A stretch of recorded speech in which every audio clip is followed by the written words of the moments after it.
Gente, bienvenidos, bienvenidas a otra conversación en mi canal y esta vez por primera vez en la Casa Estudio tenemos a dos invitados, que eso ya en términos de producción es bastante ambicioso. Quiero darle la bienvenida a la codirectora del Banco de la República, Olga Lucía Costa. Bienvenida, Olga Lucía. Hola Carlos, es un gusto estar aquí y estar también con Mark. Gracias. Y también Mark Hofstetter, profesor de Economía de la Universidad de los Andes y actual director del CEDE, Centro de Estudios sobre Desarrollo Económico de los Hay Andes. que felicitarlo. Gracias por tenerme aquí. Claro, está en un nuevo mandato en la universidad. Brevemente, para los que no conocen a nuestros invitados, Olga Lucía Costa, además de ser codirectora del Banco de la República, pues es economista de la UCI de México, maestra en Economía de Desarrollo de la Universidad París I y estuvo antes de llegar al banco, entre otras, y pues para no poner a hablar tanto de hojas de vida, en la CEPAL. Mark Hofstetter es doctor en Economía de la Universidad Johns Hopkins y es profesor titular de la Facultad de Economía de los Andes. Bueno, yo quiero empezar con algo que aún está en la coyuntura y es el resultado de las elecciones en Estados Unidos, pues donde Donald Trump y los republicanos barrieron a los demócratas y donde parece que, pues en realidad la pregunta por la situación económica de la gente era más importante de lo que tal vez los demócratas pensaban y pues volvió otra vez esa famosa frase que James Carville, el estratega de Bill Clinton, acuñó en la campaña presidencial de los 90 de "es la economía estúpido". Y esto parece que lo empezaron a ver los demócratas cuando en las encuestas de salida de la votación la gente empezó a hablar de eso ahí a la par o por muy arriba frente a otros tipos de preocupaciones. Entonces, leyéndolo en clave económica, y empiezo con usted, Olga Lucía, ¿qué le deja de reflexión frente a lo que estaban mostrando los indicadores, frente a lo que en últimas termina decidiéndose, y podríamos incluso meternos a lo que está prometiendo o anunciando el presidente electo Donald Trump? Una primera sensación sobre eso. Pues creo que recibimos esa noticia pues con todo lo que tiene, pues tratando de valorar, yo creo, los anuncios. Los gobiernos son o los candidatos siempre, en Estados Unidos, pero en muchas partes también, de muchas cosas que van a hacer. Entonces va a haber sabemos que es un gran cambio de lo que se viene. El anuncio, por ejemplo, en aranceles es algo que hay que mirar, que es grave. La constitución de bloques, ¿no? También es otra de las cosas que me preocupa, pero quizás a mí particularmente lo que me empezó a llamar la atención en la última parte de la campaña y ahora con el resultado es lo del nivel de vida de la gente. O sea, sobre como ese Estados Unidos profundo que creo que representaba Vance, el vicepresidente de Trump, y que quizás ni los analistas allá ni acá tampoco tuvimos un poco en cuenta, ¿no? Hoy le dicen mucho al tema de la inflación que pues la Reserva Federal logró bajar, hoy está muy cerca, pues cerquitica a la meta, pero los precios son altos y la gente hoy entre la disyuntiva que tiene de comprar una cosa o la gasolina o no sé, o los bienes que requiere, hace esfuerzos, ¿no? Y eso le decían a los candidatos, y creo que hay una lectura de eso que no estaba tan clara, pues seguramente para los republicanos y sobre todo para el vicepresidente que representa o que dijo representar un poco todos sus intereses, y eso me llama mucho la atención y creo que sí hay que reflexionar sobre eso, porque además la inflación fue un fenómeno global. Eso no fue solo Estados Unidos, sino aquí también. Entonces deriva lecciones no solamente para allá, sino para todos los países. Mark, con usted habíamos hablado cuando hicimos la serie No pienses en un economista y yo me quedé con la frase que de hecho sale en uno de los capítulos de la gente recuerda mucho los momentos o las etapas inflacionarias y pues esto pasó en un momento del gobierno de Biden, no parecía que estuviera en este presente, pero pues pudo terminar siendo un anclaje grande para la derrota. ¿Qué agregaría usted de eso y pues también de lo que comenta Olga Lucía? Sí, hay como una desconexión entre lo que muestran los números y la percepción de la gente. Después de la pandemia en muchas partes del mundo, Estados Unidos, uno de ellos, Colombia también, la inflación subió. En Estados Unidos ya regresó, como decía Olga Lucía, a los niveles que el Banco Central quiere. Entonces, si uno mira al presente, uno diría, no debiera haber una preocupación por la inflación porque ya están los números que queremos como sociedad.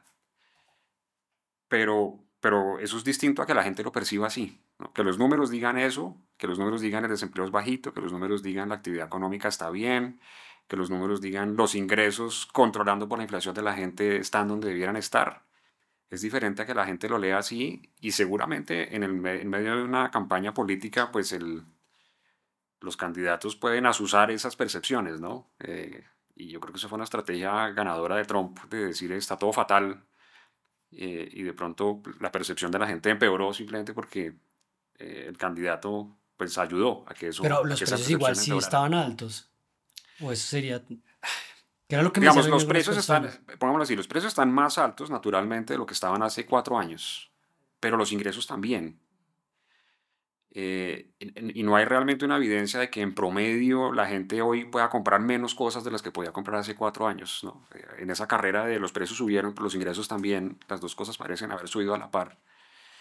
Y no es obvio que estén peor que hace 4 años, pero si lo perciben como peor que hace 4 años y deciden votar contra el presidente que está o el partido que estaba mandando, castigándolo por eso, pues decisión de los electores, ¿no? Y conectemos eso adelante. Yo tengo 2 puntos para reflexionar sobre lo que dice Marc, que he venido, creo que los he planteado muy mal. Eh, yo creo que lo de la pandemia no es algo que esté chuleado. Mm. No, creo que por eso nos faltan argumentos para decir eso. Uno a veces se encuentra en temas como enfermedades mentales, en secuelas que han sido muy importantes y que creo que hemos desatendido. De hecho, yo creo que pronto lo metimos un poco como en el cajón, Sí, ¿no? queríamos Sí, sí, estoy de olvidarnos acuerdo. de Sí, sí, eso, sí. sí. Sí. CEPAL, donde yo trabajaba, hizo muchos esfuerzos y tiene mucha síntesis alrededor de las secuelas que dejó la pandemia. Recientemente lo revisé porque hice una nota sobre lo que ha pasado en pobreza y yo decía, esto tiene otras cosas más profundas que se añadieron a nuestros problemas estructurales. Es una cosa. Y lo segundo que tú decías es lo perceptivo. Sí, la macro es muy exacta, muy precisa, ¿no? Bueno, las encuestas y las expectativas son un poco más de percepciones en algunos casos, de buenas observaciones de los mercados, pero creo que los temas de bienestar, hoy la percepción, lo que sienten las personas, es muy importante. O sea, no es solamente los datos objetivos si compran más y tienen lo mismo, yo puedo estar de acuerdo contigo en que los ingresos subieron igual, pero hay una percepción, a veces es de falta de inclusión, de falta de ser tenida en cuenta, de cosas que son muy difíciles de hacer operativas en las políticas públicas. Yo no lo conozco tanto para el caso de Estados Unidos, pero sin duda se ha venido trabajando en los últimos 10 años. Y es desde que, dijéramos ahí en la última década, y lo hemos conversado en distintos foros, hay una mirada más multidimensional del bienestar. No es solamente tener ingresos, tener bajos precios, sino hay otras dimensiones que son muy importantes, ¿no? Sentirse incluido, sentir que por ser mujer hay es decir, hay otra serie de temas, de ítems, de áreas de la agenda que a veces no tenemos tanto en cuenta. Pero me parece interesante para meternos ahí, Mark, también, porque en esta conversación de la macro y de una mirada de la economía, pues que se ocupa o que se ha ocupado de unos indicadores clave, de una pregunta por la estabilidad, ha habido una conversación paralela que hablábamos con muchos profesores de la facultad sobre otras formas de ver la economía. Bueno, podríamos incluso ahora meter algo alrededor del premio Nobel, de las percepciones de bienestar, de la exclusión, bueno, otra serie de elementos.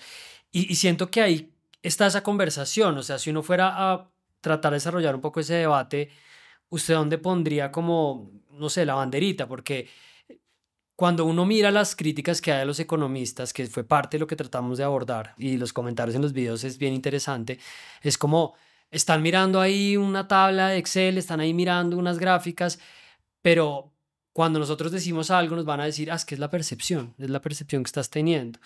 Bueno, y eso también abre otras ventanas como un poco de condescendencia que se le imputa a los economistas cuando plantean ciertos temas. Hablemos un poco de ese debate y podemos meter algo que comentábamos antes de grabar, que decía Olga Lucía, sobre también la percepción desde las regiones, ¿no? No sé, ¿quiere usted sumar ahí para empezar? Sí, tal vez una forma de ponerle como algo concreto, un ejemplo concreto a eso que usted está diciendo es la inflación. Entonces, la inflación pues es un número que calcula las agencias estadísticas, es como el promedio de cuánto subieron los precios en una economía. Y eso da un numerito.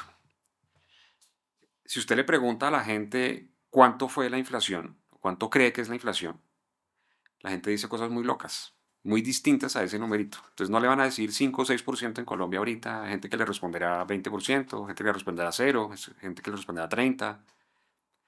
En promedio responden números mucho más altos que el número, entre comillas, verídico. Mm. Y eso es paradójico porque la estrategia del Banco de la República, para hablar aquí del banco, es una que se llama inflación objetivo y como su nombre lo indica, eso tiene un objetivo inflacionario. Entonces la estrategia era, mire, le vamos a decir a todo el mundo que el objetivo es 3%. Y todo el mundo se va a enterar de eso. Y como todo el mundo se entera de eso, entonces todo el mundo cree que la inflación va a ser 3%, entonces la inflación no va a subir tanto porque estamos todos pegados de ese 3%. Esa era como la promesa del objetivo, o pues de la estrategia.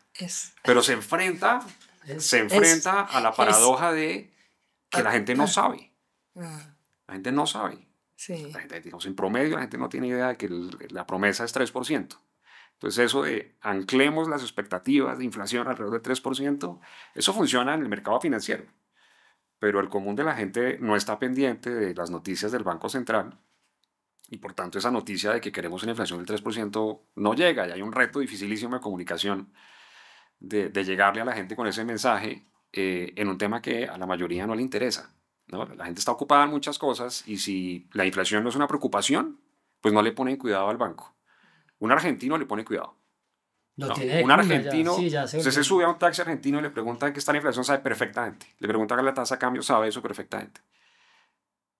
Aquí, paradójicamente, el hecho de que hayamos logrado combatir bien la inflación durante 2 décadas hace que la gente se despreocupe de eso y se desentienda. Entonces ya no está al tanto de qué pasa con la inflación. Entonces eso hace parte de esa desconexión entre el número macro, ¿no? La inflación va bien con las percepciones de la gente. Pero digamos, yo puedo no tener clara la cifra de inflación. Y además, cuando usted habla de ese numerito, yo vuelvo como a titulares que uno siempre le oye al ministro de Hacienda. Sobre todo me acuerdo mucho como en la época Pastrana, Santos, la vamos a bajar a sombrerazos, la vamos a poner ahí.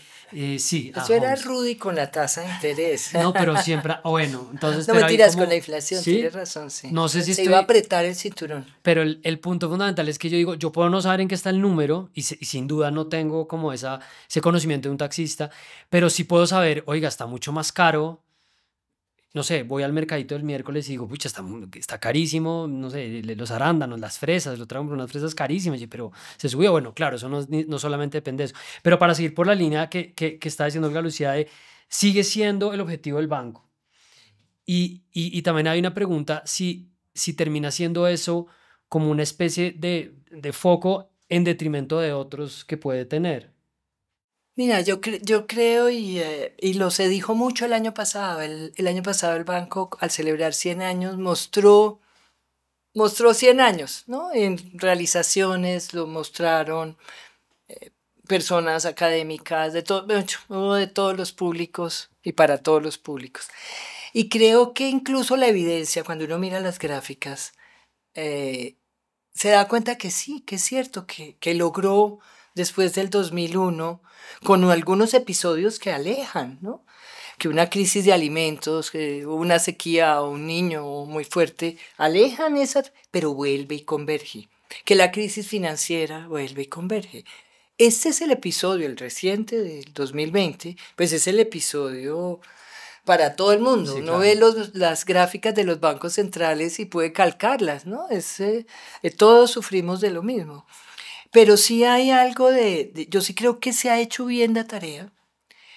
Se ha logrado, como dice Márquez, tengo un ejemplo donde no, por ejemplo, los arriendos para nosotros ha sido una cosa dificilísima de mirar por qué no bajan, ¿no? Porque si ya toda la inflación y todas las expectativas y la mayoría de los promedios de los distintos rubros de precios ya se acerca a 3, porque arriendos está más alto.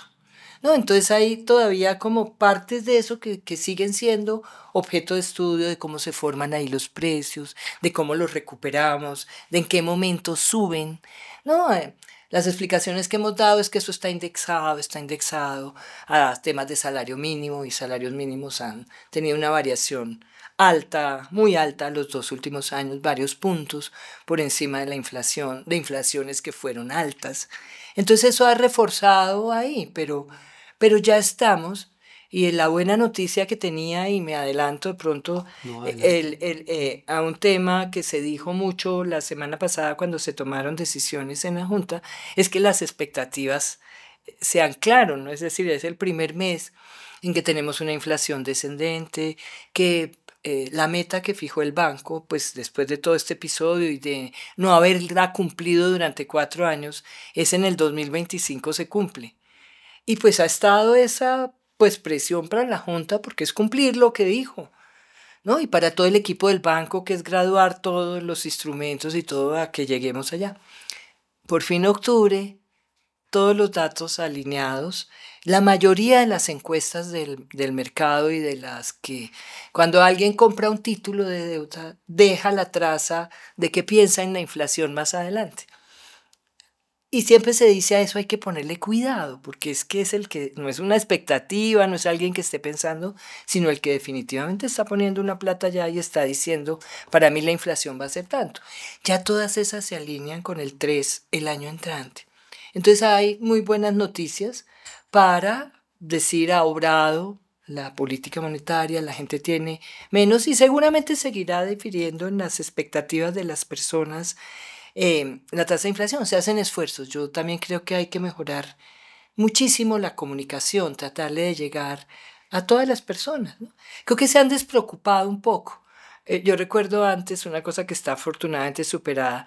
Incluso un exdirector del DANE puso un aviso a la entrada que era ¿dónde merca el DANE? Porque las personas lo que decían cuando salía el dato de inflación era eso, ¿dónde merca el DANE? No, Claro, claro, de dependiendo compra. la canasta que uno tiene, pues le vale distinto. Si yo compro más arándanos, no me va a valer más que si compro los huevitos y la leche. Bueno, pero ahí quisiera, o sea, en ese balance que se hace de lo que en este momento ha logrado en términos de inflación, ¿concuerda con ese lugar en el que se llegó a un buen punto? Sí, absolutamente. Digamos, tenemos bancos centrales independientes desde el 91. Arrancamos en 30% de inflación por esa época. Estuvo ahí navegando los 20 durante los 90 y del 99 en adelante estuvo en un dígito hasta el año, digamos, 21, Sí, que sí. se le subió a mucha gente en el mundo, muchos países en el mundo, Colombia incluido, pero ya está retornando. Entonces, el balance no es que hayamos logrado anclar la inflación en el 3%. Son raros los años en que la inflación ha estado realmente en el rango que el banco quiere, pero ha estado en un dígito durante 2 décadas, con la excepción de un pedacito post pandemia. Pero para seguir hablando un poco del mandato del banco, que pues tiene en términos generales un carácter jerárquico, está pues controlar la inflación, pero también tener o mantener en el radar los objetivos de promover el crecimiento y generar empleo. Y pues siempre se habla pues de la herramienta principal es la tasa. ¿Cómo metería uno esas otras dos? Como, bueno, ¿qué podemos decir en términos de crecimiento? El desempleo está por el 9,1 y en esa medida pues la gente dice, es que siguen ahí con el numerito de la inflación y qué podemos decir de las demás variables. No, yo de eso me olvidé de tu segunda parte de la pregunta hace un momento. Y tienes toda la razón. Yo creo que el mandato, y es muy importante, y yo sigo, creo firmemente en que fue un acierto en la Constitución del 91 el haber dado ese mandato de independencia de los bancos centrales. No solamente lo hicimos bien durante mucho tiempo con ese mandato, sino con otros institucionales. ¿No? Toda la mejora en las instituciones de finanzas públicas que luego requerirán un análisis aparte, también muestran que Colombia ha sido juiciosa en construir unas instituciones. La del Banco Central no tiene ninguna duda y ha sido muy comentada. Pero adicionalmente a la inflación, pues la inflación tiene una relación inmediata con el crecimiento. Es que queremos un crecimiento que sea sostenible en el largo plazo. Y sin una macro adecuada, sin unos precios, sin una posibilidad de quien va a arriesgar y va a invertir y se va a meter en proyectos pueda predecir eso, es muy difícil. Entonces hay ese objetivo. Colombia creció más en los últimos que el promedio de América Latina, ¿no? Impresionante, se había como decían mis colegas en Chile, decían que se había desmarcado. Era un término como futbolístico, estaba desfasada, Desmarcado está bastante desmarcado futbolístico, futbolístico, ¿no? Que se ha desmarcado de sus pares de la región. Em, Tuvo pues, un hueco horrible con la pandemia y luego un rebote el más alto de América Latina. Yo ahí tengo también mi teoría, y es que Colombia no había hecho un paquete tan completo, tan extenso, tan en temas de protección a las familias y a los ingresos. Protegió el empleo, nunca había habido protección del empleo formal en Colombia y yo lo había mirado porque mis temas eran de protección social. Entonces ahí también es reconocer que eso hubo, que hubo una gran preocupación, crecimos mucho y ahora estamos en todo el proceso de estabilización. La buena noticia para estos resultados es que llevamos desde el último trimestre del año pasado creciendo cada trimestre. No es un crecimiento pues así, pero es como consolidando una tendencia nuevamente hacia arriba del crecimiento que nos empieza a volver a buscar. Toda América Latina tiene un bajón en crecimiento muy importante. La pandemia sí deterioró el crecimiento y en esta región más. En esta región tenemos problemas de inversión muy fuertes. ¿Por qué? Porque nuestras posibilidades fiscales, y aún a los que estaban mucho mejor que Colombia en esos márgenes fiscales, quedaron deterioradas con la pandemia. Y hoy hay una dificultad para volver. Si no invertimos, no vamos a crecer en el futuro. Entonces esa es una gran preocupación. Sí. Y en el empleo ha sucedido algo que tiene que ver con eso, creo yo por lo menos lo explico así. Ya están empezando a salir trabajos que lo muestran más rigurosamente. Y aquí no se había protegido el empleo formal.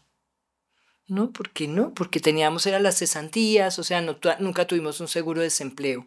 Y la pandemia exigió que el gobierno encontrara los recursos y creara unos programas, el programa de apoyo al empleo formal, el PAEF, le dio el 40% de cada salario mínimo a las empresas que hubieran perdido ventas durante la pandemia, y fueron muchas. Y siento que de alguna manera ese colchón, ese salvavidas y todo, sí.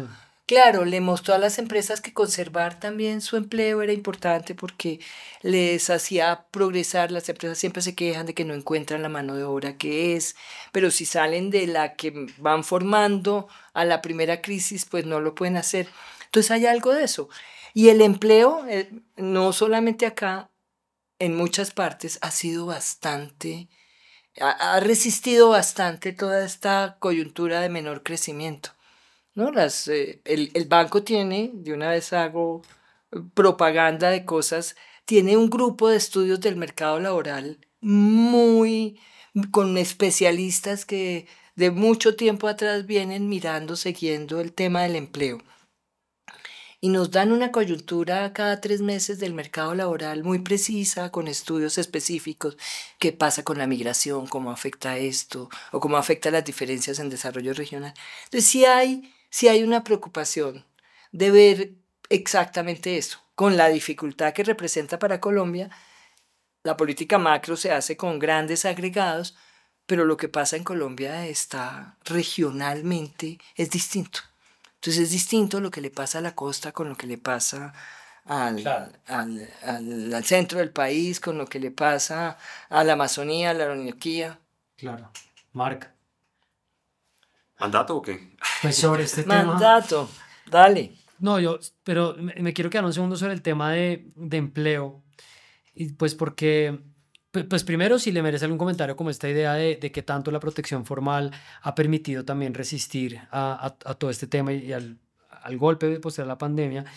Y no sé si de paso meter ahí algo pues sobre lo que hemos hablado también mucho alrededor de la reforma laboral, de discusiones que en su momento incluso involucraron al grupo de estudios del banco, sobre esa expectativa de que si se protege y si se logra formalizar aún más el empleo, eso nos va a dar como un apoyo. No me va a salir del tema del mandato del banco, que creo que hay un par de cosas chéveres para decir, pero sobre este punto. Entonces, esta discusión surgió en esta conversación por el altísimo crecimiento que tuvo Colombia después de la pandemia y las hipótesis que tenemos sobre por qué ocurrió eso. Entonces, es cierto, es muy marcado que Colombia creció mucho más que sus pares después de la pandemia. Y una hipótesis que yo creo que está relacionada con lo que hizo Olga Lucía es que el gobierno gastó mucho, ¿no? Gastó un pedazo en eso, en protección del empleo formal, pero gastó en un montón de cosas, gastó mucho más que otros países. Entonces hubo una política fiscal tremendamente expansiva durante 2 años, ¿no? Una gente gastando con mucha fuerza. La inflación colombiana se prendió un poquito más tarde que en el resto de la región, con lo cual el Banco Central además tuvo tasas muy bajitas durante más tiempo. Entonces usted tenía dos motores, ¿no? Tasas muy bajas porque el banco mantuvo tasas bajas hasta más tarde que otros países de la región y un gobierno gastando con toda. Y yo creo que eso explica el altísimo crecimiento del 21 y 22 y también explica los problemas posteriores porque yo creo que se nos fue la mano en durante cuánto tiempo dejamos prendido el motor fiscal. Entonces la coyuntura política del último año del gobierno de Duque era un gobierno que ya debió haber quitado los subsidios que tenía o que se había inventado por la pandemia en el 22. Ya no eran necesarios, pero era políticamente muy costoso en medio de esa campaña política retirarlos. Entonces dejó esa vaina prendida hasta final del 22. Yo creo que gastamos mucho, se nos creció mucho la deuda, los problemas fiscales que tenemos ahorita son en parte consecuencia de haber gastado tanto durante esa época. Entonces es como dos caras de la misma moneda, ¿no? Crecimos mucho en el 21 y 22 gracias a eso, pero quizás en parte también heredamos más problemas que otros países de la región por haber mantenido ese motor durante tanto tiempo. Bueno, entonces volvamos al tema del mandato, que quería usted decir algo ahí y sumo un elemento, pues revisando esto y tratando de juntar como algunas ideas, y es, hay una discusión que además con cada presidente de turno siempre se da de alguna manera sobre el mandato del banco. Quiero dejar de lado por ahora como la relación con el ejecutivo, pero también en Estados Unidos, desde una escuela más del sector más progre del Partido Demócrata, se dice el banco tendría que tener un rol mucho más activo, el banco tendría que estar como alrededor de esta idea de la teoría monetaria moderna. Entonces, sobre el tema del mandato del banco, usted quiere sumar algo, pero mi pregunta también sería para sumarle a eso y también a Olga Lucía, y es, ¿se debería empezar a abrir la discusión sobre que el Banco Central tendría que tener un mandato más amplio? Creo que es innecesario. Entonces, la Constitución dice el Banco de la República debe velar por la estabilidad de los precios. Esa es la frase que aparece en la Constitución. Pero luego, a finales de los 90 hay unas sentencias de la Corte Constitucional a raíz de unas demandas que se hicieron sobre la ley del banco. Y en esas sentencias de la Corte dice, sí, ese es el mandato, pero eso no quiere decir que el banco no tenga que estar pendiente del crecimiento económico, del empleo, de otros objetivos del Estado social, del Estado social de Derecho, una cosa así dice la sentencia de la Corte. Entonces, yo creo que con esa sentencia, que yo creo que inicialmente al banco no le gustó mucho, al banco le parecía, creo yo, a algunos miembros del banco por lo menos les parecía más chévere, solo tenemos que estar pendientes de esto y el resto no importa tanto. Sí. Yo creo que esa sentencia dejó claro que ese no era un mandato único y que había que estar pendiente de otras cosas y yo creo que eso ya lo tiene muy interiorizado el banco. Si usted abre hoy el informe de política monetaria del banco, que es el que escribe el equipo técnico, la primera página dice que el mandato del banco incluye otras cosas distintas a la inflación. Sí. Entonces eso lo tienen muy metido ya en su ADN y las decisiones, yo creo que las discusiones, Olga Lucía no nos va a confesar esas cosas, pero yo sospecho que las discusiones en la Junta pues giran un poco alrededor de eso. Usted tiene un objetivo por aquí, un objetivo por allá y un solo instrumento. Exacto. A veces riñe el uno con el otro. El instrumento sigue siendo ese solamente. Y a veces riñe el uno con el otro, pero las discusiones serán eso, ¿no? Pero yo quiero también hacerle un poco de caso a esta otra cosa que le está pegando, la lucha contra la inflación, y en ese balance las discusiones se mueven. Si el mandato fuera solo inflación, pues esas discusiones no las tendríamos. Sí, yo estoy completamente de acuerdo. Sí, estoy de acuerdo.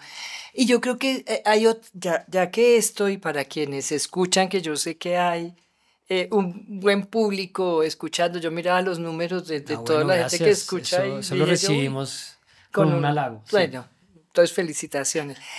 Hay que decir también que es un tema de crecimiento y crecimiento futuro, ¿no?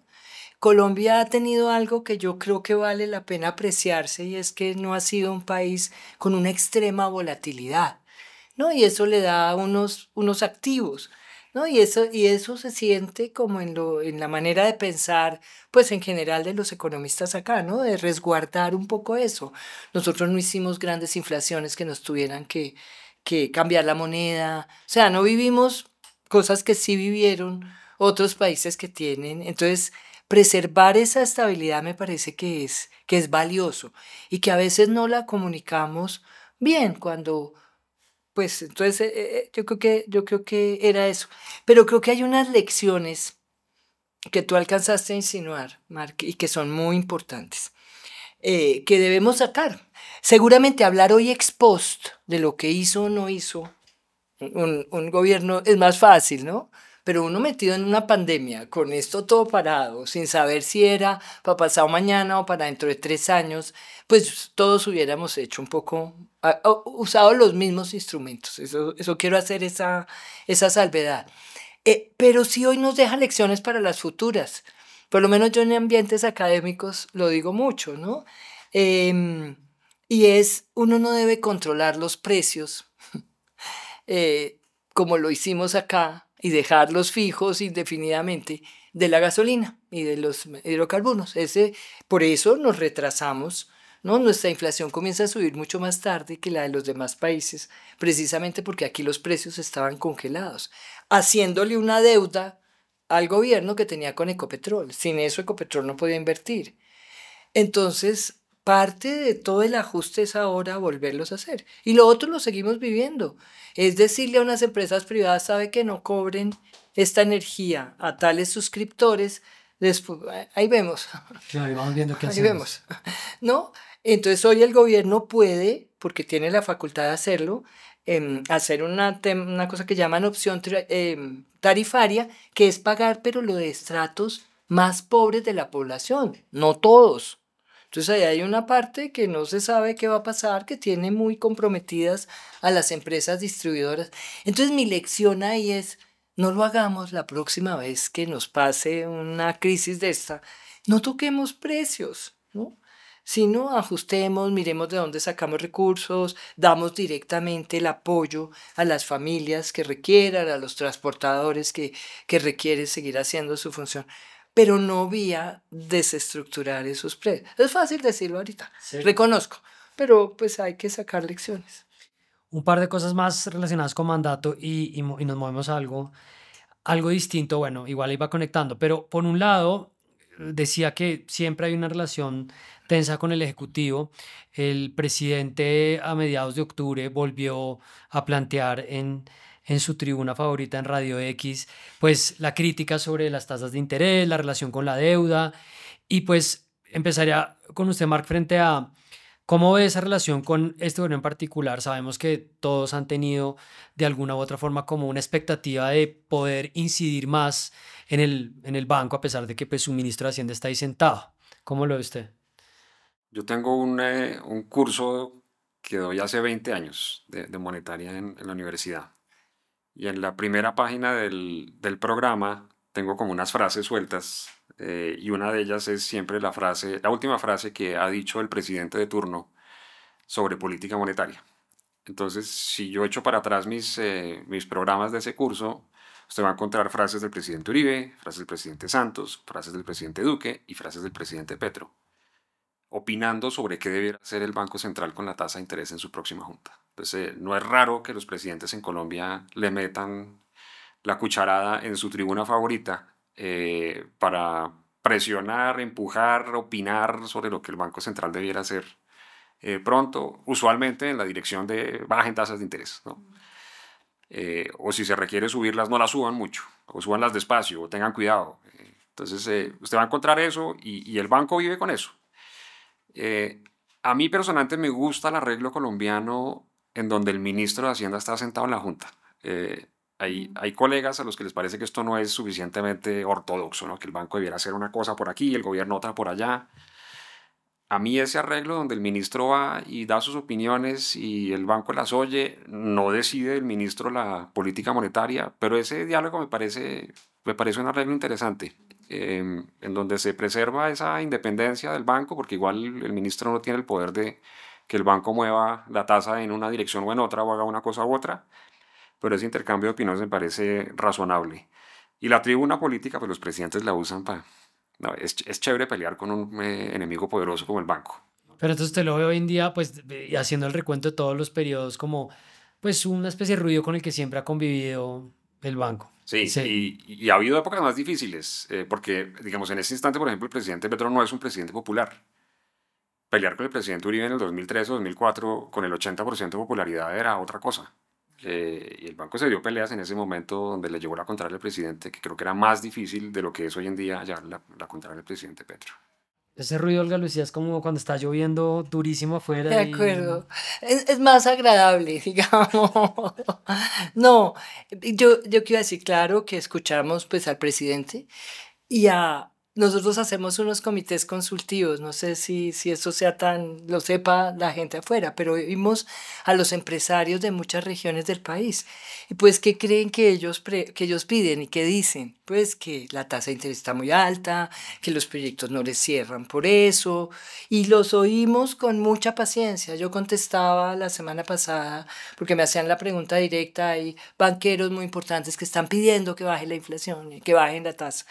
Y yo decía, mire, los oímos a todo el mundo, pero finalmente quien tiene el mandato y quien tiene la responsabilidad de pensar que le conviene a todo el país, no solamente pues a un sector, es el banco. Entonces respondemos es por eso. Entonces escuchamos a todo el mundo. Y creo que ha sido sabio y de pronto, pues en la preparación de esto ustedes han hablado mucho de instituciones, o ese ha sido el tema en las últimas semanas. Sí, Y creo que yo que soy la más nueva llegada en el banco, nombrada por este gobierno, ¿no? Entonces tengo como una chapa, sí, una... sí, como tranquilidad en decir las cosas. Y es que me nombraron por economista, ¿no? Entonces, eh, y creo que la manera como actúa el banco, su relación, ahora mencionaba Mark, el arreglo que hay de que esté el ministro de Hacienda, que sea una de las voces, eh, el hecho de que tengamos una relación con el equipo técnico, en que escuchamos al equipo técnico, pero no firmamos como hace el Banco de Chile todo lo que diga el equipo técnico, ¿no? Donde hay un arreglo que es el que se pensó que era el más adecuado para el gobierno, ha dado resultados. Y eso para no pensar, antes de que me hagas la pregunta, hay mucho temor de cuántos miembros va a poder nombrar este gobierno. No, sí, ese miedo existe. Y lo preguntan. En febrero de este año, a finales de enero, todos los 5 cargos le quedan para el presidente para que cambie a 2 personas, incluso a mí que me nombró. ¿No? Lo digo yo con toda la tranquilidad. Y lo puede hacer. Y esa es la facultad que tienen los gobiernos y en lo que se pensó, que ningún gobierno pudiera tener más personas. Ahora, eso no pasa siempre. ¿Por qué? Porque ahí uno de los codirectores puede renunciar por otros motivos y Pero, ha Olga Lucía, pasado. tengo una pregunta así de pura ignorancia. ¿El presidente puede revocar el nombramiento de una integrante de la Es Junta? que nuestros nombramientos son por 4 años y Sí, pero uno en el llega, caso...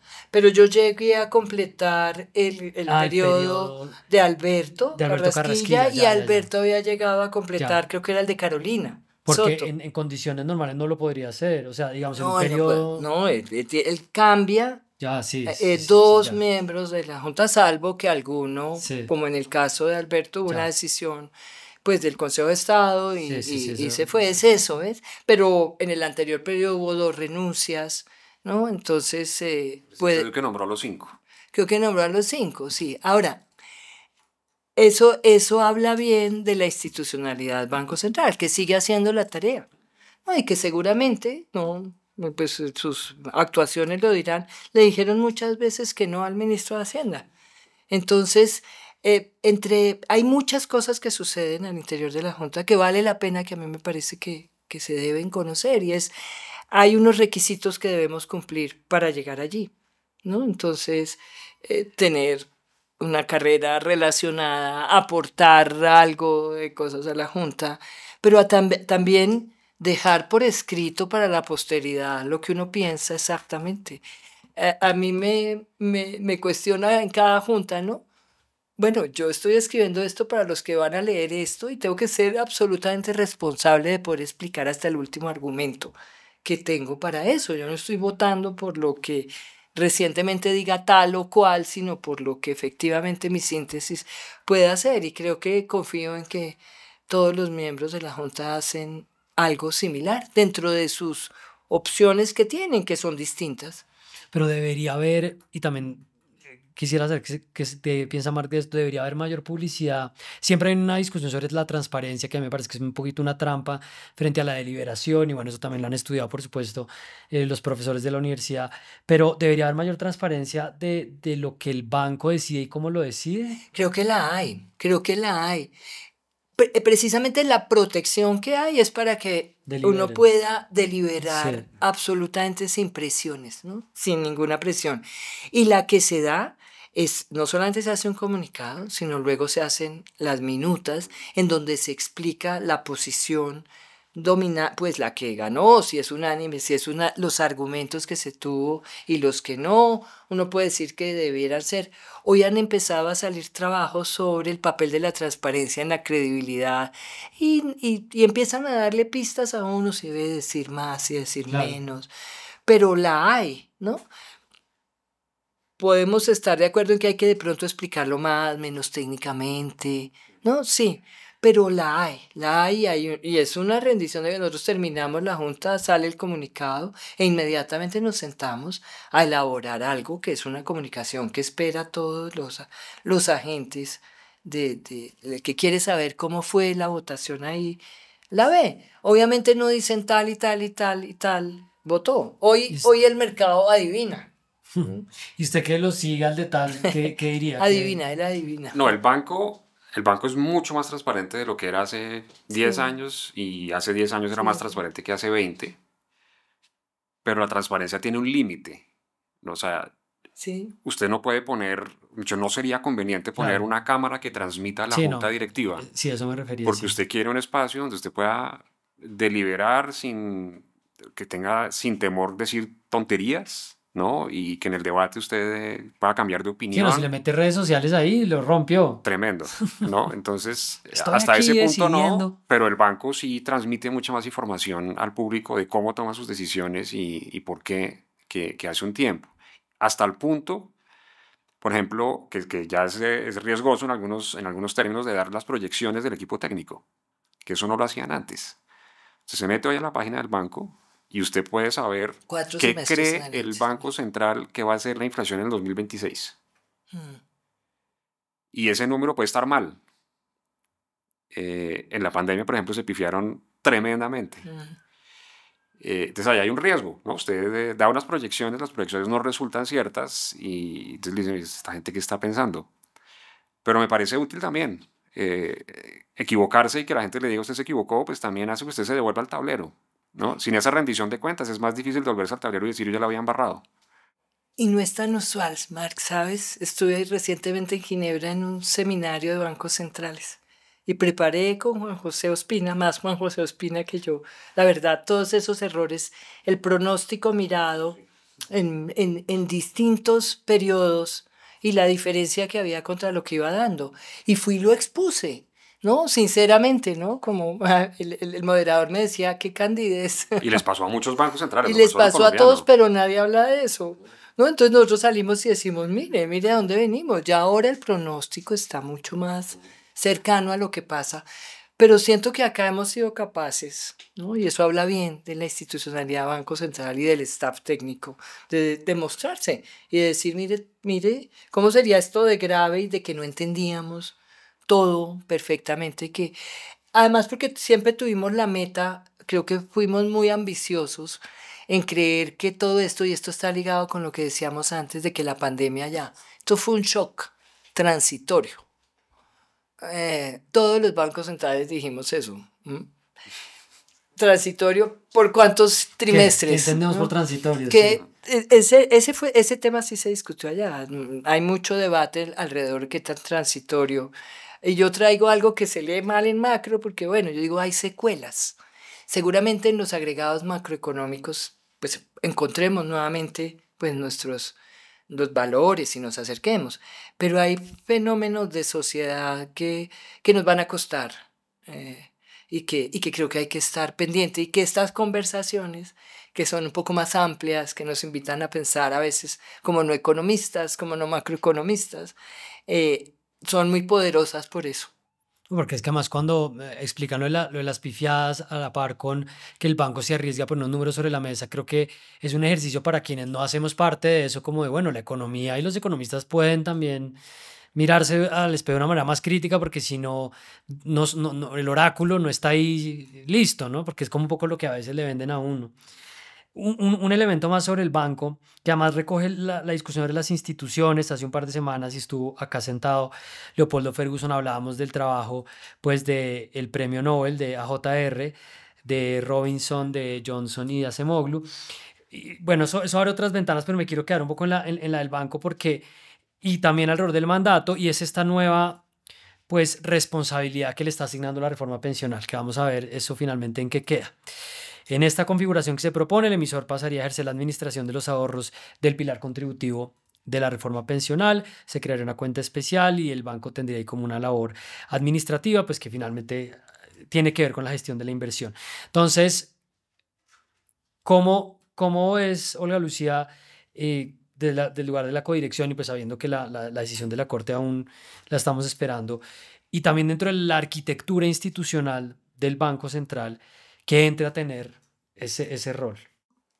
Pues como siempre, pues representa desafíos que yo creo particularmente mirando el juicio de una entidad centenaria, ¿no? Lo va a hacer bien, pues por algo se lo encargaron, ¿no? La gente tiene, pues hay riesgos que se han planteado. El banco está tratando con el Ministerio de Hacienda tiene que empezar a sacar una serie de decretos para crear ese comité que va a administrar, van a ser como unos administradores.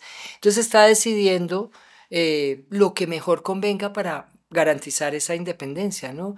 ¿Quién los va a nombrar? ¿Son de término fijo? ¿Son de término indefinido? Entonces esos son temas que está la unidad de regulación del Ministerio de Hacienda lo está haciendo en combinación con pues con la asesoría de la Secretaría Jurídica de la Junta. No, el banco ha manejado bien otros pasivos, otros fondos pasivos, ¿no? Tiene como la arquitectura para eso, maneja una cosa importantísima que son las reservas internacionales. O sea, eso hay una tecnología inventada, hay toda una estructura.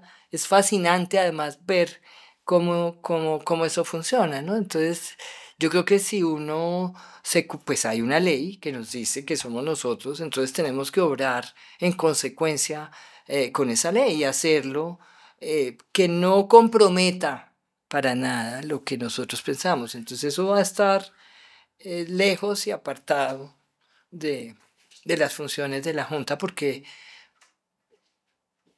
es necesario que así sea. Mar, ¿cómo le parece a usted ese nuevo encargo que Yo vi que tendría? escribió, yo sé. Estaban poniendo varias No te noticas ahí. preocupes, dale. No, el banco es una maravillosa institución y como dice Olga Lucía, tiene experiencia en el manejo de activos. Y eso quiere decir que va a ser un administrador calificado para pues poner a rendir los ahorros de los colombianos, que eventualmente serán los recursos con los cuales se pensionarán. Pero sí es muy retador, porque yo le pongo dos ejemplos. Un ejemplo es el Banco Central, por un lado, con un bolsillo va a estar mirando los rendimientos de las pensiones y con el otro bolsillo va a estar decidiendo la tasa de interés. Esas dos cosas se hablan, ¿no? Las decisiones que tome el Banco Central con la tasa de interés, que es lo que ha venido haciendo tradicionalmente, va a tener efectos sobre los rendimientos de esos ahorros. Pero no debieran hablarse. La decisión de tasa de interés debiera ser o estar basada en lo que siempre ha estado basado, en esos objetivos de largo plazo de inflación, de actividad económica, de Un empleo. conflicto de interés, una Entonces, presión. dentro del banco va a haber un conflicto de interés y por eso el policía decía, estamos tratando de separar eso, ¿no? De mandar esas pensiones para un lado donde la Junta no las esté viendo, para que eso no comprometa esos objetivos basados en tasa de interés del banco. Entonces, ese es un riesgo grande. Y el otro riesgo grande, pues es reputacional. Esos activos, si los invertimos como yo creo que debieran invertirse, es decir, para la gente joven, esos activos debieran estar invertidos de forma agresiva, Riesgos. Sí. con riesgo. eso va a dar rendimientos que van a fluctuar. Entonces, en el largo plazo van a rendir, pero va a haber periodos en los cuales esos activos van a perder valor, ¿no? Va a haber crisis en el camino. Si usted ahorra desde los 20 hasta los 60, pues en algún momento va a haber valles en ese camino. Y el día que haya valles pronunciados, pues eso va a estar en el debate público. Va a decir el Banco de la República no está poniendo a rendir esto apropiadamente, está Las van a especulando cancelar con los en Twitter, los activos. van a funar. Entonces ahí hay un riesgo reputacional para el banco por estar manejando esos activos, que es el que corren hoy los fondos de pensiones, ¿no?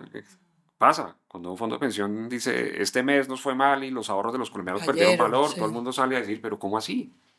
Y esa marca le va a quedar ahora al banco. Entonces, esas dos cosas hacen que no sea el administrador ideal. Dicho eso, tienen gran experiencia en manejar activos, no es una entidad politizada, son técnicos, eh, pero tiene sus riesgos. El banco ha acuñado una frase que Marx sé que conoce y que ha dejado que esté en todas partes. Y es que el banco no garantiza resultados, sino medios, ¿no? Entonces, yo sé, no sé cómo vamos a hacer entender eso, de que es así, de que no es el resultado, sino que es un agente, ¿sí? Que le dieron la administración de una cosa y lo va a hacer con el óptimo de eso. Eh, pero no puede garantizar un resultado, ni tiene que ver nada, ni es pagador de las pensiones, ni nada. Maneja un fondo de ahorro con unos criterios que le da, Sí. que le da el ministerio. Eso siento que hay que separarlo, ¿no? Porque el debate de la protección social y de las pensiones, pues tiene otras consideraciones más allá Y otros de todos los responsables, tipos claro. financieros que no son del banco. Sí. Eso es más fácil decirlo que Sí, hacerlo. sí, Entonces, ahí yo sí, le bien contaba a ve. Carlos hace un rato que en la crisis financiera global del 2008-2009, cuando se quebró Lehman Brothers, el banco perdió $20 millones. Y el presidente Petro le hizo un debate a la junta directiva diciendo que estaba especulando con los activos de los colombianos en el Lo va a exterior. encontrar, se va a acordar ¿No? Petro viendo esto, así, ay, búsqueme ese debate. Y eso les puede pasar, ¿no? En algún momento las inversiones que haga el banco en esas pensiones pueden caer y a algún político le parecerá útil pelear con el banco y salir como defensor de los colombianos a decir que el banco está especulando con los activos de los colombianos y eso no es chévere para el banco, ¿no? Entonces ahí hay unos riesgos que Hay antes no buenas tenían. discusiones. A mí me acordé de mis clases de obligaciones en derecho de la obligación de medio y de resultado. ¿Ves? Entonces ahí está Bueno, presente, bueno. sí. Esa la aprendí yo. Claro. No, pues le decían a uno, pues, si un médico, si uno llega donde el médico y no tiene apendicitis, pues la obligación es de resultado. O sea, no me puedo morir, sáqueme el apéndice. Pero si llegas con un cáncer, una enfermedad muy grave, pues yo hago lo que pueda para tratar de curarlo, pero no le Pero puedo fíjate resultado, no se lo puedo tú garantizar. eres comunicador, porque ese ejemplo está muy bueno para empezarle a explicar a la gente qué es la diferencia. Si yo trato de hacer con esto lo mejor que pueda para darle a usted salud, pero nunca puedo garantizar que usted pues se vaya a pensionar como usted lo ha soñado, Claro. porque Pero si hasta allá llevas- no va mi mandato, ni puedo Sí. hacerlo, ni nada. Si uno mueve la obligación hacia el gobierno, cambia. Bueno, uno más pero ya tal vez moviendo lo del banco, pero sí siguiendo con la discusión sobre las instituciones, ¿no? Porque toda esta idea y todo este debate que aportó a JR, los economistas, sobre cómo finalmente la calidad de las Nobel, instituciones, los los premios Nobel, yo Nobel. aquí ya quitándole la medalla reciente, pues tiene que ver como con la calidad de las instituciones. Y bueno, ahí podríamos hablar más cosas, pero yo lo vinculaba de alguna forma con esta discusión del Sistema General de Participaciones, porque el senador Ariel Ávila propone un cambio gigante al sistema, que en últimas le daría más autonomía a las regiones, que bajaría la centralización, que es algo sobre lo que se ha hablado mucho, pero que a mí me activaba como, bueno, pero ¿qué implica esto desde el músculo institucional de las regiones o de los departamentos para poder generar algún tipo de cambio positivo a partir de esto? Bueno, le han dado mucho palo al senador alrededor de esto, pero me parece interesante el debate sobre todo.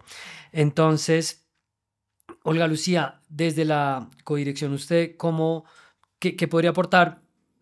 Decía usted hace un rato y antes de que empezáramos incluso como la importancia que las discusiones de lo macro no dejen por fuera las regiones, y en términos de empleo uno dice, bueno, pero no está tan grande el empleo, pero ahí mira la costa y está muy mal. ¿Cómo ve usted esta propuesta de cambiar el sistema general? Em, Mire, yo creí firmemente, ahí sí tengo que hablarle no como codirectora, sino desde antes. Creo que yo me fui del Banco de la República a trabajar en las leyes que reglamentaron los cambios constitucionales. Y la primera cosa que escribimos, entre otras, fue todo el proceso de la Ley 60, ¿no? Y luego de la Ley 100, y por eso terminé metida también en pensiones y en salud y en todas, porque eran las leyes, los cambios constitucionales importantes. Entonces yo pienso que ahí hay una dirección que marcó este país que a veces olvidamos, que es un país central, pero pues unitario, pero descentralizado, que como reza el número, no sé, la primera frase de la Constitución, ¿no? Entonces creo que llega ese cambio ahora en un momento absolutamente difícil para las finanzas públicas. ¿Por qué? Porque hay una serie de tensiones. Mi posición en el tema de las finanzas públicas es que tenemos unos líos estructurales y los he mirado mucho y siempre repito lo mismo.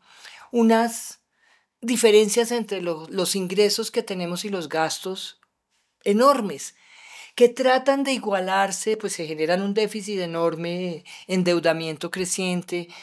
Hemos creado instituciones que nos atan las manos, marcos fiscales de mediano plazo, ley de responsabilidad fiscal, reglas fiscales, ¿no? Que han tratado de aconductar. En algunos años nos va mejor y en otros no. La pandemia fue tan grave que obligó a suspender. Márquez es consciente porque le tocó ser parte de esas decisiones de ese momento.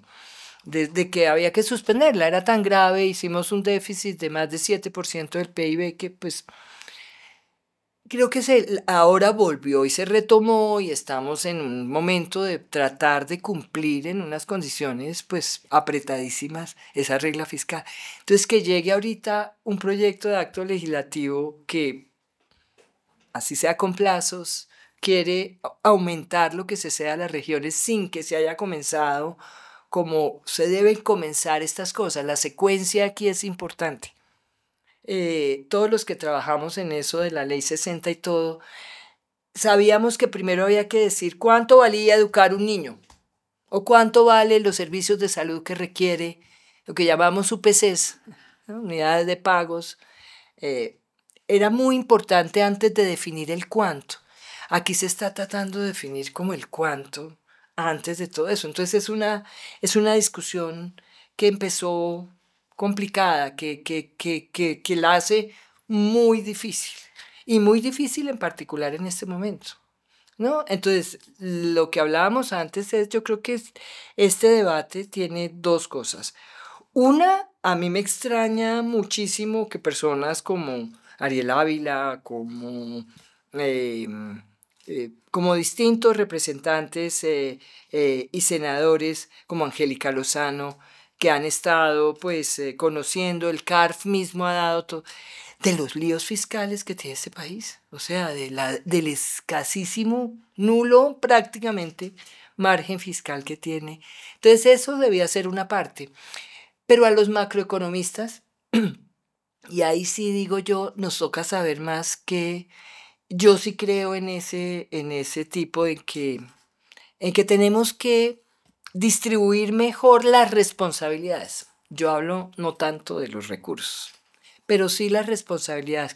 Creo que estamos perdiendo oportunidades importantes con una salvedad que creo que es importante. Yo no creo que son todas las regiones. Si algo nos enseñó la descentralización es que hay que categorizar, porque usted tiene tantas ciudades que tienen estas características y tantos departamentos que tienen la capacidad para manejar. No son todos. Eso hay que crearlo y eso tiene que ser gradual.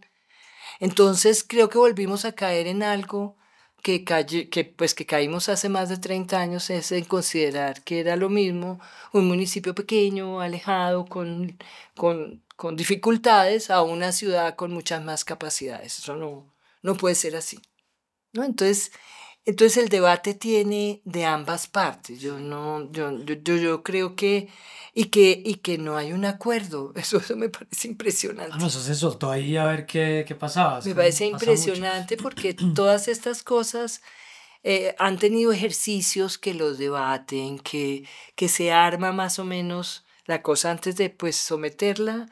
Esto como que de un momento a otro me parece que expresa pues en parte visiones muy distintas que tenemos y la falta como de espacios quizás o consensos necesarios antes de acometer unos cambios que son tan de fondo y tan de largo plazo.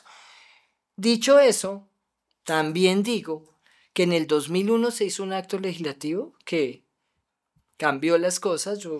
Incluso yo estaba en FEDesarrollo y trabajamos mucho en ese tema. Fue al ministro de Hacienda, Juan Manuel Santos, al que le tocó moderar ese ritmo de las transferencias que estaban ligadas a los ingresos corrientes a través de una fórmula que fue temporal.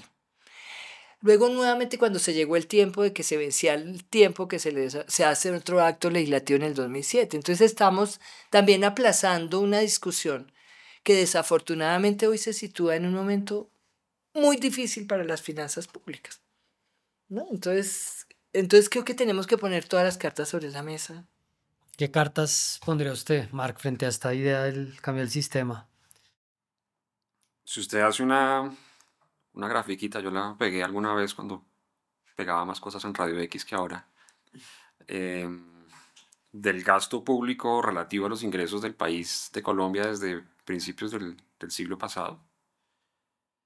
Eso es una gráfica impresionante porque es plana, plana, plana, plana, plana, plana, plana hasta el 91, y del 91 en adelante el gasto público crece, crece, crece, crece, crece y no ha parado.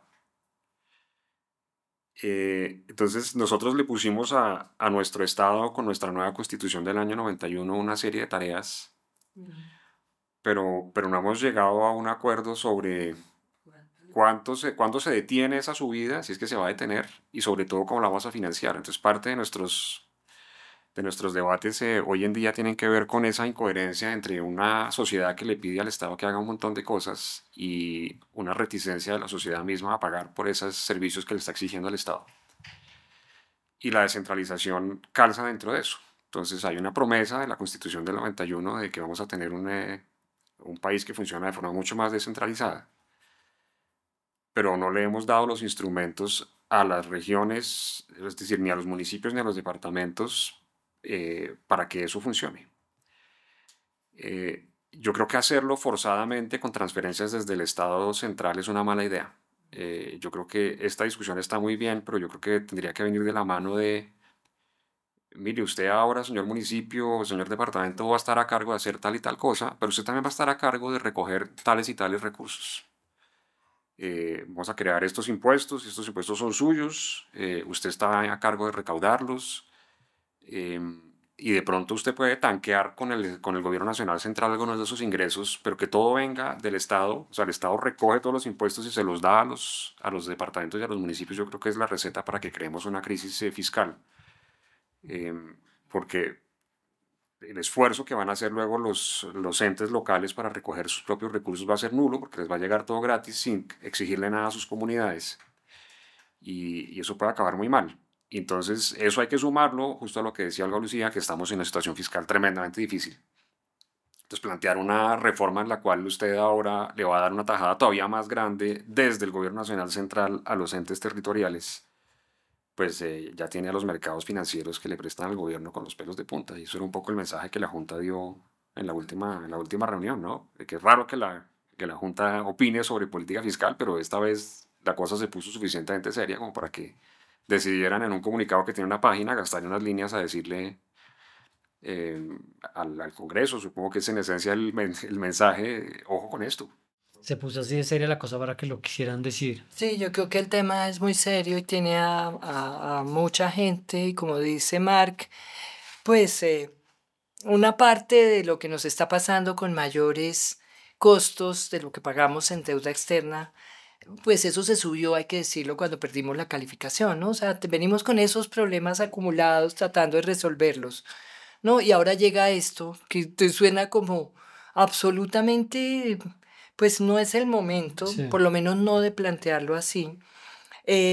Una reacción, el gasto público crece de esa manera. Yo me fui a FEDesarrollo a trabajar en ese tema. Usted sabe que hay una disposición que dice que el gasto público social no puede decrecer. Esa es una de las cosas que a manera de comunicación deberíamos trabajar para ver que es un poco absurdo, ¿no? Constitucionalmente. Sí, Sí. no puede decrecer. Entonces, gran parte de la inflexibilidad y de esa incoherencia que dice Marc, viene de ahí. Ni siquiera es un ministro que quiere gastar mucho, es que la Constitución le obliga, ¿no? Entonces, Pero ese es un mensaje muy popular, además, ¿no? pues En la, imagínense en hay o- estos momentos de más, llamémoslo por su nombre, ¿no? De populismo total en mucho en el mundo. Entonces, pues que se pueda gastar más sin restricción presupuestal, esa es una. en la ley del banco, pero lo interrumpo para completar eso, en la ley del banco del año 93 había un artículo que decía que la meta del banco no podía ser mayor a la del año anterior. Entonces tenía que generar año a año metas más chiquitas, Sí, hacemos unas ¿no? inflexibilidades en la Constitución Sí, nos bárbaras. amarramos y botamos la llave Y el con... elemento, y quiero resaltar el elemento que planteaba Marc, los impuestos locales. El gobierno anterior convocó una comisión.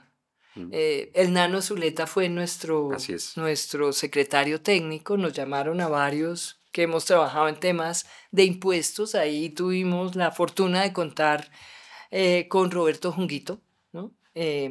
Y se hizo y se le entregó al gobierno y hay una serie de recomendaciones que pueden ser esas, que pueden ser otras, que muestran cómo fortalecer los impuestos que pueden cobrar las ciudades, los departamentos, cómo distribuir mejor. Ahí también, ese es un componente que le está haciendo Claro. falta, como la secuencia adecuada de costeemos y miramos qué es. No es que aprobemos primero cuánto más y luego, porque eso es lo que suena ilógico. Entonces hay como que replantear esta cosa.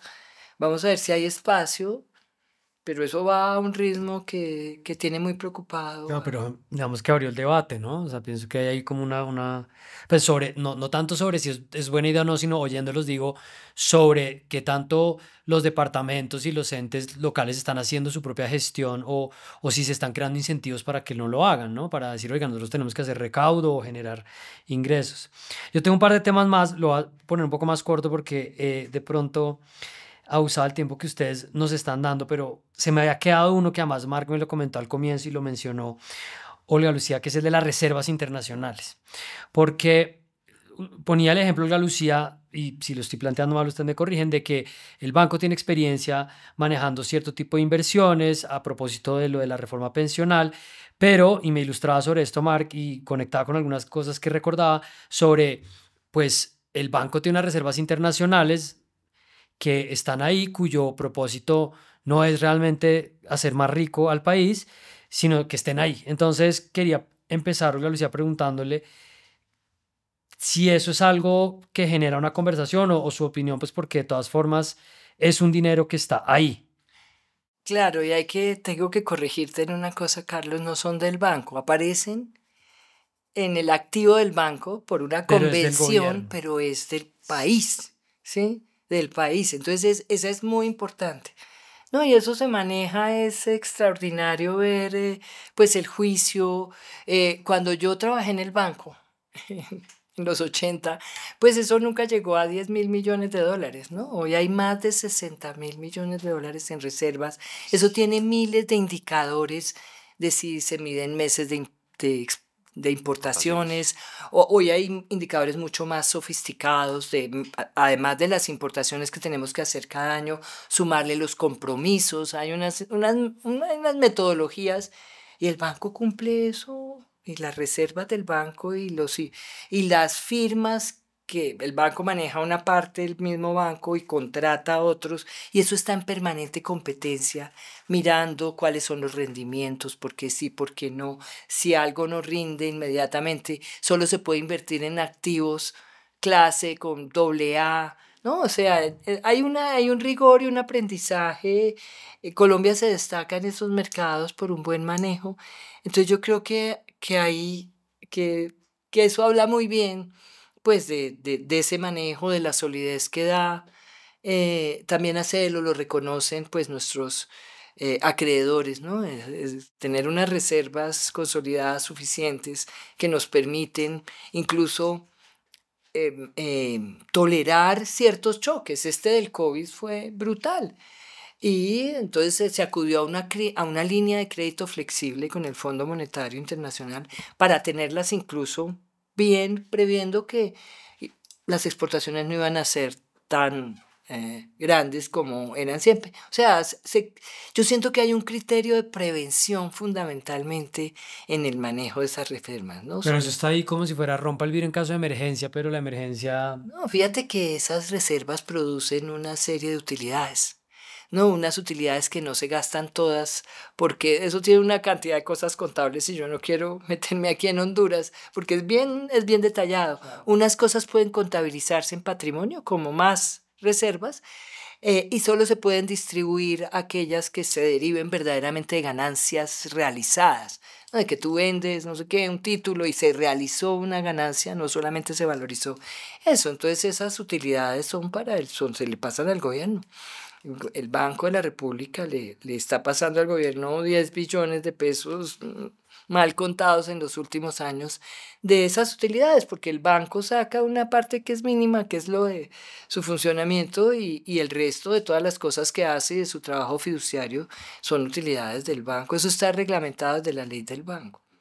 Marc, antes de conocer su opinión sobre las reservas internacionales, para que la gente se haga una idea, 63.000 millones de dólares, ¿cómo le cabe uno eso en la cabeza? Eso es, Son 300 billones de pesos, más de la mitad del presupuesto anual del Gobierno Nacional Central. ok. ¿Y usted qué opina sobre esa pregunta de las Eso lo reservas? medimos en líneas de metros. De Eso líneas de son, metro. Ah, son ahora están como midiendo en líneas de metro. 10 líneas de metro. Ok. Interesante esa Sí, medida. sí, pues intentar poner eso en la cabeza de Sí, sí, uno. sí. ¿Cómo ve usted ese punto? Em, Entonces el banco tiene reservas internacionales como una señal de fortaleza macroeconómica. Entonces usted dice, mire, yo estoy como país bien apertrechado, tengo este colchón aquí por si alguna cosa pasa. Eh, y en general los indicadores que usa el banco para decidir cuánto debiera tener en reservas, que no es un número sacado en la manga, tienen que ver con eso, con tener suficientes para mandar una señal de yo soy sólido, no se meta conmigo. El banco las usa muy poco, ¿no? Entonces, si usted mira los últimos 10 años, desde 2014, a pesar de que hemos vivido varios ciclos profundos de crisis, el banco no ha salido a darle liquidez al mercado sacando reservas, eso no ha pasado. Entonces está la pregunta de si uno necesita esos 60.000 millones de dólares invertidos en esos títulos juiciosos AAA de los que hablaba Olga Lucía. O si no tiene sentido que usted diga, mire, yo necesito de forma muy líquida 20.000, pintarme un número, y el resto lo voy a invertir de una forma como los fondos de pensiones de los que hablábamos hace un rato. ¿Pero de los jóvenes o de los Pero más? es que esos son Exacto, para los jóvenes, exacto. Mark. De forma más agresiva, poniéndonos de acuerdo como sociedad que eso quiere decir más vaivenes en el corto Más plazo y tiene riesgos. uno que tolerar pérdidas. Pero usted sería la idea de pronto hacer eso, o lo está poniendo A mí me ahí. parecería una discusión perfectamente válida. Olga Lucía nos decía ahorita, las utilidades del Banco Central se derivan en esencia del rendimiento de las reservas internacionales. Como país ganaríamos si hubiera más utilidades, porque eso es un peso de utilidades del Banco Central es como un peso de impuestos de nosotros, ¿no? Es exactamente igual. Entonces, si hubiera más utilidades, naturalmente, con tolerancia a que en algunos periodos eso puede no ocurrir, pues es como tener que pagar menos impuestos. Entonces, discusión válida. Si añadir algo, Olga Lucía. Sí, solo que no somos tan, o sea, hacemos parte como de una comunidad, yo sé que Mark sabe más de eso que yo, pues de una comunidad internacional que tiene normas, ¿no? De cómo nos ven los mercados es una cosa importante y para ellos tener ese colchón Sí. es algo que dice les cobramos menos intereses porque ellos son Tienen buena eso ahí. paga, tienen además en caso de cualquier choque. Entonces eso también hay que sopesarlo, como lo plantea Mar, como que es una discusión, sí, pero tenemos que convencer también todas esas medidas. El banco incluso acaba de terminar, nadie le paró bolas a eso, pero Yo sí le paré bolas. pues tú sí, Seguro. sin duda, pero una compra de 1.500 millones de dólares, porque dijimos, no habían problemas con la tasa de cambio, el banco no quiere, porque parte de lo de inflación objetivo es que a diferencia de en otros momentos en que podía uno pensar que el banco podía incidir en el manejo de la tasa de cambio, no, la inflación objetivo le dijo, no, ustedes la inflación y usted deja que le fluctúe la tasa de cambio, que es el régimen que tenemos ahora. Entonces yo creo que se utilizó un programa de compra muy exitoso. Pero que sí tiene un impacto en la tasa o que aspira a No, tenerlo. fíjate que se monitoreó y no, el mercado tenía esos dólares. Hay que ver los bancos.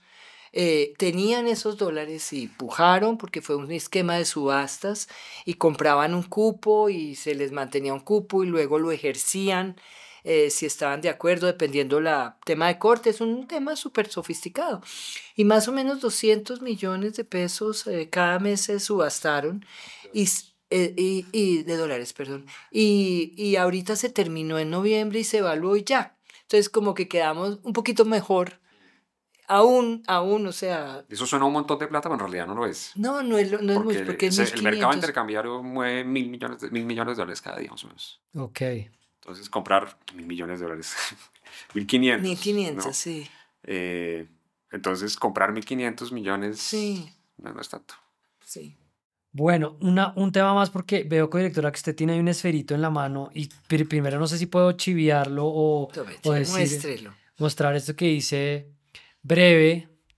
Y para preparar esta entrevista, vi en un canal, no me acuerdo el nombre para poder dar la cuña, pero lo pondré en las notas del episodio, que estaban hablando con alguien del Banco de la República sobre pagos inmediatos.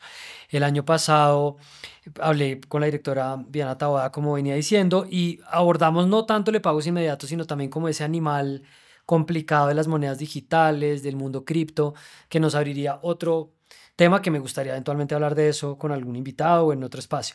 Pero me generó mucha expectativa lo de los pagos inmediatos, pues porque en el día a día, en la cotidianidad, uno realmente ve cómo, pues sí hay cada vez más necesidad de que la gente pueda acceder a esas formas de transacciones, que pueda como desmaterializar cierto tipo de intercambios y sobre todo la relación con los bancos. Entonces, ¿qué es eso de breve, codirector? Si podemos hablar un poco de pagos inmediatos antes de cerrar. Esto es un proyecto que se ofreció, incluso se comentó el año pasado, lo decía el gerente, esta es nuestra oferta para lo que sigue después de estos 100 años, ¿no? Que es con todo el avance de la tecnología, basados en experiencias también de otros países, es cómo logramos cosas que ya empezaba a ser un dinámico sector privado que había acá, ¿no? Entonces todos conocemos, todos tenemos alguna manera rápida de mandarle dinero a alguien, a veces con la cuenta del celular, otras veces con cuentas, pero eso estaba en un momento más limitado, ¿no? Yo podía hacerlo con el mismo. Ahora eso está parte un poco de decir, vamos a unirnos todos a través de Breve, que va a ser como el mecanismo a través del cual todas las transacciones que se realicen en cualquier entidad de la cual uno haga parte se van a poder hacer en 20 segundos a través de acá. Es como un protocolo de interoperabilidad. Es interoperabilidad del sistema de pago. Es exactamente eso, Carlos. Okay. Es interoperabilidad. Entonces, obviamente hay un elemento que ha sido fundamental y que hay que decir. La industria ya tenía una serie de inversiones hechas. Entonces, toda esta nueva oferta pues, del banco se hace con la industria y se ha estado trabajando en un comité de interoperabilidad del sistema de pagos. En acuerdo con ellos, los bancos en sus distintos productos van a poner Breve, ¿sí? Como el esquema a través del cual van a pasar. Durante 3 años esto no va a tener costos, las transacciones que se hacen, que son costosas para los bancos, eso no es gratis, así uno no pague, ¿sí? Para los bancos eso tiene un costo. Entonces eso es lo que se lanzó hace poco tiempo y va a estar desde el tercer trimestre del año entrante. O sea, esto es una cosa que es muy poderosa, que viene de la mano pues, de la digitalización y de experiencias muy importantes. Sobre todo Brasil ha sido un ejemplo para nosotros muy importante en lo que han logrado. El banco tiene una cosa especial que no necesariamente, aunque los bancos hacen esfuerzos de mayor inclusión financiera, el banco sí ha querido fijarse como objetivo cómo podemos conectar gente que está más allá, ¿no? Y que por distintas circunstancias no logra acceder a los servicios porque hoy son necesarios. Hoy todo lo que queremos hacer tiene que pasar por un medio digital. Sí, claro. Entonces esa es una noticia bonita y optimista. Como no sé si lo esté punchando en el plano, pero siempre está acompañándose. No Sí, existe motivos para ser pesimista. sí, existen motivos para ser Pero no lo vi optimistas. pesimista hoy, Mark, no, en Yo realidad. no soy pesimista. Y frente a los pagos inmediatos, no, porque digo que a veces a mí me decían hacer nube negra, porque uno en el rol de comentarista o analista, pues a veces pone un poquito como el dónde está la nube asomándose. En el tema de pagos inmediatos, quisiera sumar un comentario, alguna expectativa sobre lo que No, viene ahí. me encanta que el banco Sí. comience a hacer esto. Maravilloso que tengamos una herramienta en la cual podamos mandar recursos de persona a persona sin importar si usted tiene la cuenta en X entidad o en Y entidad. Entonces eso le va a hacer la vida mucho más fácil a la gente. Entonces, buenísimo que el banco haya empujado un poco la frontera que a los privados les costaba, ¿no? Cada privado defendiendo su nicho de, ¿no? Métase a mi producto en lugar del de la competencia, entonces no permito que le mande de la una a la otra. No, claro. Entonces, yo creo que ahí se justifica la presencia de una entidad estatal que diga, no, ¿sabe qué? Sí se puede mandar la plata de cualquier cuenta a cualquier cuenta y pues ojalá logremos mantenerlo de forma gratuita como el banco lo está pensando para los primeros años. No, me parece una gran noticia y me encanta la marca. Breve, hagamos Buenísimo. eso Breve, Sí, breve con la breve. B larga del banco. Bueno, para cerrar, yo siempre le pido a los invitados e invitadas que vienen como que dejen una recomendación sobre algo que estén leyendo, que hacen o a través de lo cual se desconectan. Pero en este caso quería cambiarla y empiezo por usted, Mark, porque, o sea, yo he venido como en un proceso de aprender de economía. Tengo, digamos, una asesora económica que me ayuda como a entender muchas cosas, pero si uno se quiere meter con esto, bien sea como estudiante de economía, pues que usted lidia y acompaña y forma estudiantes, o como personas que están por fuera, no sé, o un libro, o una película, o un documental, o un programa, un curso, o un canal, o sea, como decir, hay maneras de entrarle a la economía. Yo he aprendido muchísimo y hay proyectos y hay canales, no voy a mencionar ninguno porque se me van a quedar por fuera algunos. No sé, algo que usted quisiera dejar de recomendación para la audiencia, bien sea especializado o no tanto. No sé si un libro, yo creo que la gente lee y se informa en función un poco de sus propias necesidades. Entonces decirle a la gente, tú tienes que leer tal libro o hacer tal cosa, yo creo que no pega. Un poco como la discusión que hacíamos hace un rato, los argentinos saben en qué está la inflación, porque si no saben en qué está la inflación, cometerán errores muy graves para su vida. Nosotros tenemos inflación bajita, entonces la gente no está enterada de que está la inflación. Entonces, no, pues los ciudadanos irán leyendo lo que, lo que vayan necesitando. Y no quiero aquí como con una posición de profesoral decirle debieras leer tal cosa o tal otra. Lo irán descubriendo en el camino en función de Pero sus tal gustos, vez, sus necesidades, sus... sí, tal vez como hábito, yo pues cuando daba clase de periodismo, que no lo estoy haciendo en este momento, intentaba como sembrar algún tipo de hábito, inculcar algo en términos de consumo. Siempre decimos acá, cuida tu dieta informativa. Tal vez en eso, en estar más al tanto de cierto tipo de números que están por ahí en la discusión económica, sirve sembrar Yo esa... creo que al ciudadano del común la mayoría de las noticias económicas Le pasa de largo. sí le pasan de largo. Entonces, qué sé yo, una empresa que exporte es una empresa que está al tanto de en qué está la tasa de cambio. Una empresa que vende en el mercado local no le interesa.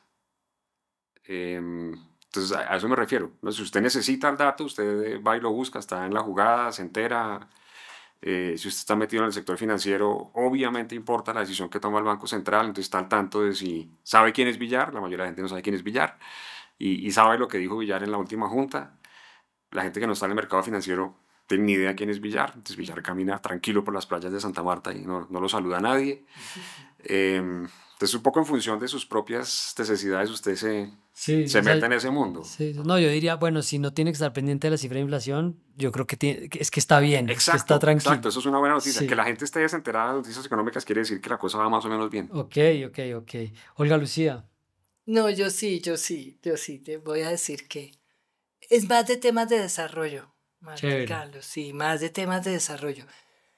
Yo creo que la geografía, digamos, los avances en geografía económica, y en particular hay un handbook que sale en el 2015, que nos hace como cambiar de enfoque. Yo he leído de más cosas, yo no soy tan juiciosa como los macroeconomistas, juiciosos, y me he metido como en los temas sociales, fiscales, me interesan muchísimo los temas de desarrollo.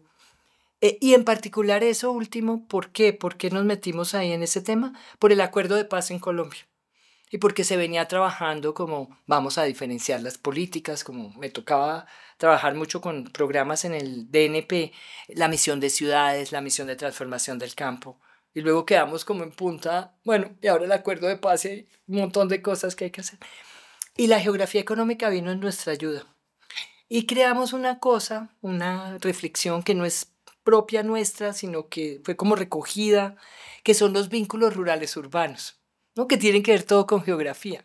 ¿No? Hicimos un proyecto 4 años, fuimos a los municipios más pobres del país, a 4 de ellos, donde en uno surgieron las FARC, son los 4 del sur del Tolima, y encontramos como todas las capacidades allá. O sea, los datos nos decían que allá no había nada, pues que todo estaba atrás, la educación mala, pero cuando usted llega allá encuentra una cantidad de capacidades que requieren muy poco para verdaderamente desarrollarse.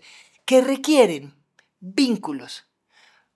Claro, siempre los hemos entendido como carreteras, como vínculos digitales, o no sé qué. Son vínculos entre personas. Breve. Sí, son vínculos, entre otras. Bueno, sí, es eso.